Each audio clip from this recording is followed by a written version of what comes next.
Bismillahirrahmanirrahim. Hai, nama saya Sharifah Irdina. Hari ini, 18 April 2025, saya akan menyampaikan sebuah berita yang bertajuk Mara lantik bekas polis, tentera jadi warden. Shah Alam.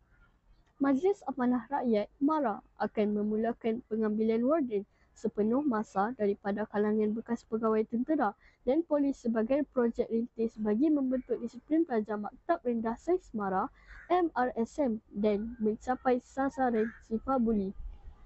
Penerusinya, Datuk Dr. Ashraf Wajidi Dusuki berkata, cadangan tersebut telah dibangkitkan dalam Majlis MARA dan telah dipersetujui sebulat suara. Menurutnya, sebagai permulaan, projek rintis itu akan dilaksanakan dengan melibatkan beberapa MRSM untuk menilai dan mengkaji keberkesanan inisiatif berkenaan. Kerjasama akan dilakukan dengan Persatuan Veteran Tentera dan Bekas Polis bagi mengenal pasti kriteria pemilihan.